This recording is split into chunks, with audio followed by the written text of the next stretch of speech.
بسم اللہ الرحمن الرحیم۔ میرا نام فیضان الحق ہے اور ہم قرآن پاک ترجمہ اور تفسیر کے ساتھ پڑھ رہے تھے۔ اس کے 30ویں پارے سے ہم نے سٹارٹ لیا تھا اور اس کی 11ویں صورت ہم پڑھ رہے تھے، سورہ غاشیہ۔ اس کی 7 آیت ہم پڑھ چکے تھے، آج 8ویں آیت سے ہم سٹارٹ کریں گے۔ بسم اللہ الرحمن الرحیم۔ وجوہ یومئذ ناعمہ، بہت سے چہرے اس روز تر و تازہ ہوں گے، یعنی ان کے چہرے ناز و نعمت میں پلے بڑے لوگوں کے چہروں کی طرح بارونق ہوں گے۔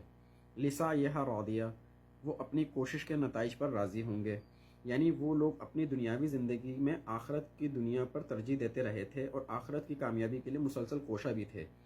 چنانچہ قیامت کے دن اللہ تعالیٰ ایسے لوگوں کی کوششیں اور محنتیں قبول فرمائے گا، جیسا کہ سورہ بنی اسرائیل کی اس آیت میں فرمایا گیا ہے۔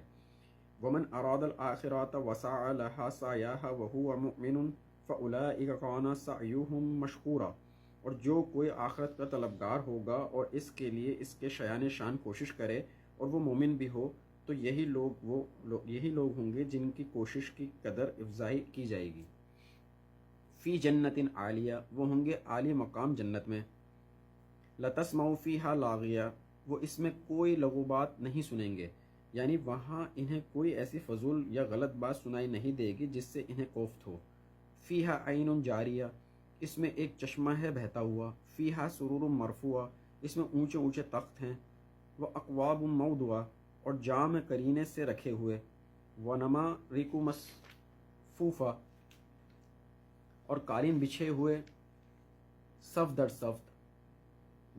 وزرابی مبثوثہ، اور مخمل کے نہالچے جگہ جگہ پھیلے ہوئے۔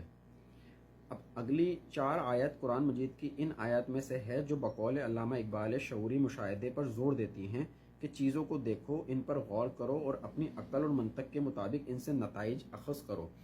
ظاہر عقل، شعور اور حواس کی صلاحیتیں انسان کو اسی لیے دی گئی ہیں کہ اپنی زندگی میں وہ ان سے کام لے۔ وَلَا تَقْفُ مَا لَيْسَ لَكَ بِهِ عِلْمٌ إِنَّ السَّمْعَ وَالْبَصَرَ وَالْفُؤَادَ كُلُّ أُولَئِكَ كَانَ عَنْهُ مَسْئُولًا، اور مت پیچھے پڑو اس چیز کے جس کے بارے میں تمہیں علم نہیں، یقیناً سماعت، بصارت اور عقل سبھی کے بارے میں باز پرس کی جائے گی۔ واضح ہے کہ علم کے میدان میں یہ سائنٹیفک رجحان قرآن مجید نے متعارف کرایا ہے۔